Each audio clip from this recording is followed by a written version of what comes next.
Salut tout le monde, c'est Mathieu, j'espère que vous allez bien. Je vous retrouve sur ma chaîne Booktube pour une vidéo Mon carnet livresque, le petit rendez-vous pour faire le point sur mes lectures en cours, passé et à venir. Alors j'ai quelques livres représentés parce que j'ai assez lu pour ce début du mois de mai.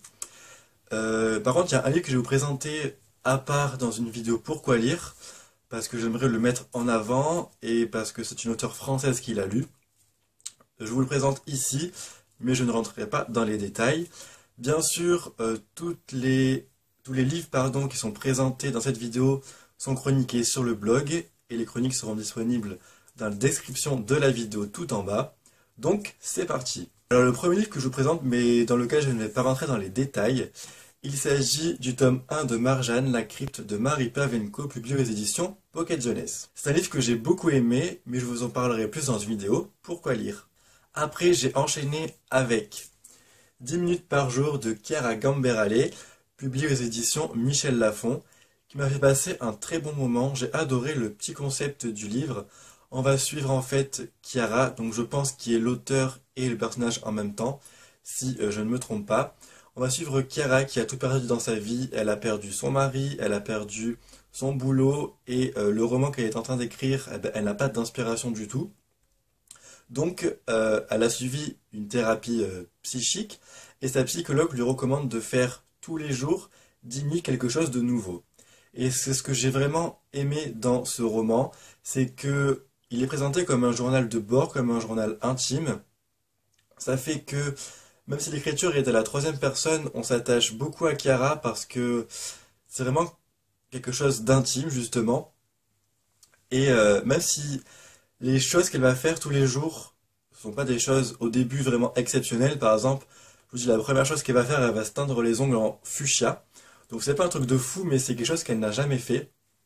Et puis en fait, elle va se rendre compte que dans sa vie, il y a plein de choses qu'elle a jamais fait.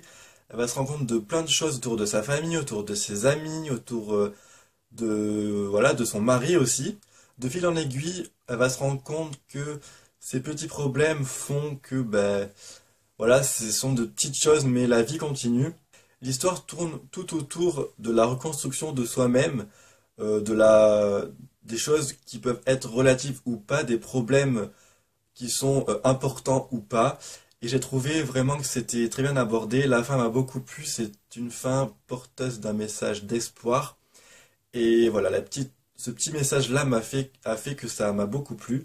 Donc si vous vous êtes tenté, franchement, n'hésitez pas. Je pense que vous passerez un très bon moment. J'ai enchaîné ensuite en lecture commune avec Momoko du blog Mots comme mordu. D'ailleurs, j'ai fait la lecture commune de Marjane avec elle aussi. Donc, il s'agit du tome 0.5 et du tome 2.5 de la sélection, donc Histoire secrète, Le Prince et le Garde de Kiera Cass, publié aux éditions Robert Laffont, collection R. Alors, j'avais déjà lu Le Prince à sa sortie en numérique. J'avais beaucoup aimé. Ici, il y a quelques petits chapitres en plus. Donc voilà, moi j'avais beaucoup aimé Maxon dans son approche de la sélection. C'est un personnage qui me plaît beaucoup depuis le tout premier tome. Et le voir de son point de vue, ça m'a encore mieux. Non, ça m'a encore plus le fait. Non. Je me suis attaché d'autant plus à lui. Voilà, je vais réussir. Donc je me suis attaché d'autant plus à lui.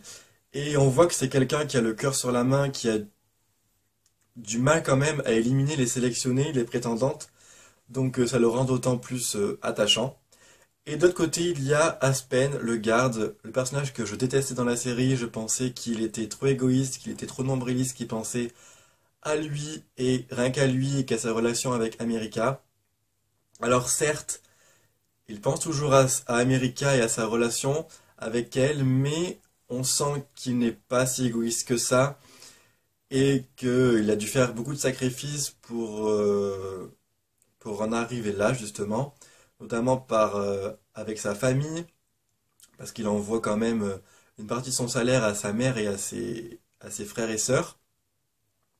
Et puis, je sais pas, il a quelque chose de courageux dans ce qu'il entreprend. C'est quelqu'un qui est quand même assez altruiste avec ses amis. Et voilà, je l'ai un petit peu plus apprécié que dans la trilogie. Donc merci Kiera Cass pour ça. J'ai encore lu avec Momoko du blog Mots comme mordu le tome 0.4 de la sélection, donc qui correspond à la nouvelle sur Amberly, donc la reine. Donc toujours Robert Laffont, toujours collection R, je vous mettrai la photo de couverture maintenant. Et donc j'ai adoré cette nouvelle, j'ai adoré en apprendre plus sur Amberly, sur la prétendante qui, depuis le début, est folle amoureuse du prince Clarkson, qui deviendra le père de Maxon. Et son dénouement pour ce prince m'a rendu vraiment, je sais pas, j'ai encore plus adoré ce personnage que je ne l'avais adoré dans la trilogie La Sélection. Euh, on en découvre plus sur son passé, sur sa caste d'origine, sur ses maux physiques et psychiques. Et voilà, c'est tout un ensemble qui fait que cette nouvelle m'a beaucoup plu et que je l'ai adorée, encore plus que celle de Maxon et d'Aspen. Voilà, suivre cette sélection m'a enchanté et je vous le recommande parce que franchement, c'est comme ça. Ensuite, j'ai lu un livre jeunesse et c'est un tome 2 que j'avais très hâte en fait de lire. Il s'agit du tome 2 de Oniria, donc Le disparu d'Ozagora, de BF Paris, publié aux éditions Hachette. Donc une très belle couverture, voilà, le dos, la quatrième, c'est magnifique. Donc voilà, j'ai vraiment adoré ce tome 2, bien que dans un sens, on n'avance pas trop dans l'intrigue, mais on apprend quand même pas mal de nouvelles choses et ça m'a vraiment beaucoup plu. Donc au début, j'ai un petit peu de mal à me remettre dedans parce qu'il fallait que je réapprenne l'univers, les personnages, etc. Parce que j'avais quand même lu le tome 1 en octobre, donc c'était nécessaire que je me replonge dedans. Et quand je me suis dit, bon allez, je m'y mets, c'était vers la page 60-65, et à partir de là, je n'ai plus en décrocher tellement c'était trop bien. Voilà, trop bien. On va en apprendre plus sur la quête de Elliot, le personnage principal. On va en apprendre plus sur ses pouvoirs et ses capacités dans le monde d'Oniria. Voilà, il y a quelque chose qui se trame dans ce monde-là. Je ne dirai rien parce que sinon je vais spoiler sur le tome 2 et sur le tome 1, donc je resterai très évasif.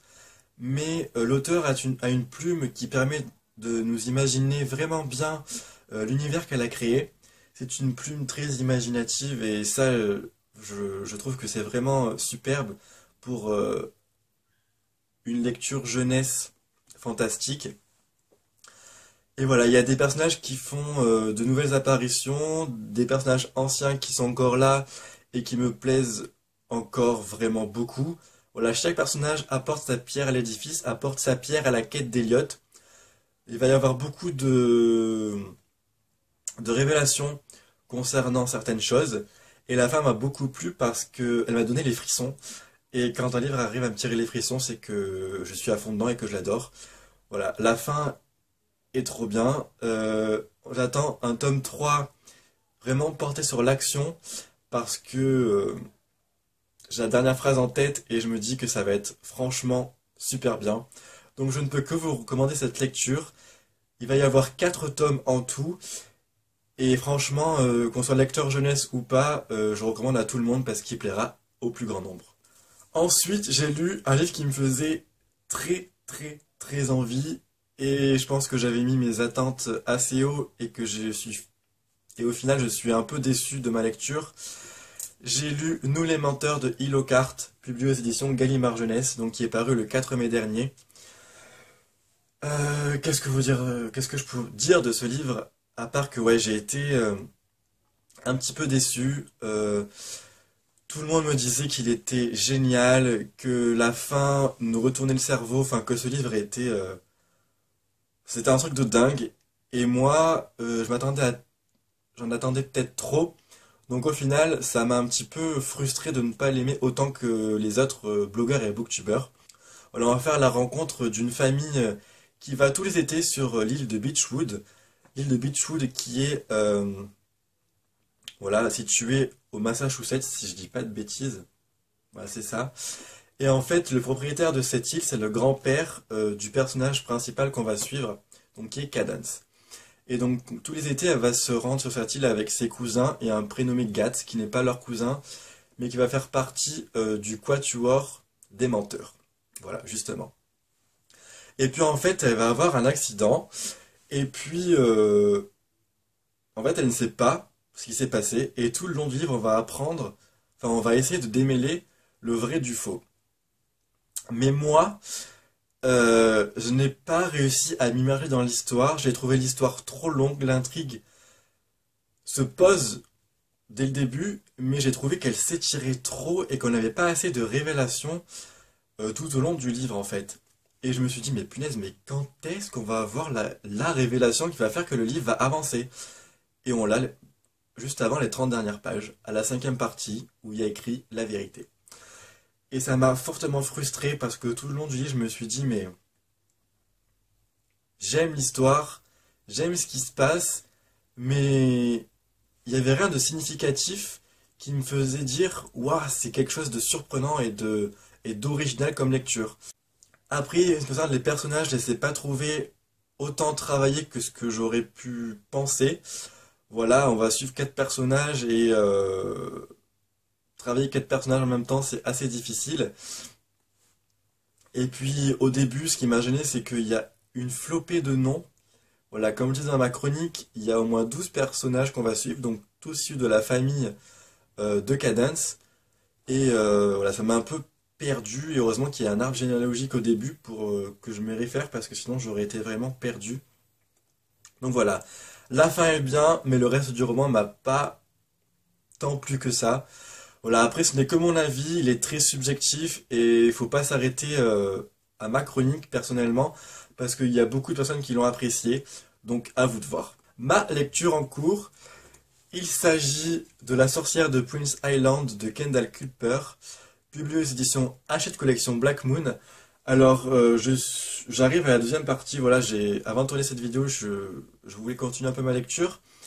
Et voilà, la première partie mettait vraiment les bases dans l'histoire, même si on avançait quand même dans l'intrigue. Et là, l'événement qui vient de se passer fait qu'on avance clairement dans l'histoire et dans l'intrigue, donc j'ai vraiment hâte de m'y replonger. Mes deux lectures futures, c'est une lecture que je vous avais déjà présentée, mais à la place j'ai voulu lire Les Menteurs. Voilà. Il s'agit du tome 3 de Geek Girl de Hollis Mail, publié aux éditions Nathan. C'est une lecture qui va me divertir, qui va me faire rire. Je vais passer un bon moment détente et voilà, je n'attends que ça de ce livre. Et enfin, je vais lire prochainement Legend, le tome 1 de Mary Lou, publié aux éditions Livre de poche jeunesse. Voilà, c'est une dystopie que j'ai hâte de découvrir. Il y a de très bons avis sur la blogo et j'espère que moi aussi je vais apprécier cette lecture. Voilà, c'est fini pour cette vidéo, j'espère qu'elle vous aura plu. N'hésitez pas à laisser des commentaires sur mes lectures passées, en cours et à venir. Si vous avez déjà lu des livres que je vais lire ou que j'ai déjà lu même, laissez-moi en commentaire vos impressions, si vous avez aimé ou pas.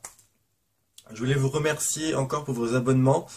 On est presque 1900 sur la chaîne et ça me fait vraiment très plaisir. Je vous souhaite de passer une très bonne semaine, faites de très belles lectures et à très bientôt pour une prochaine vidéo. Bye bye.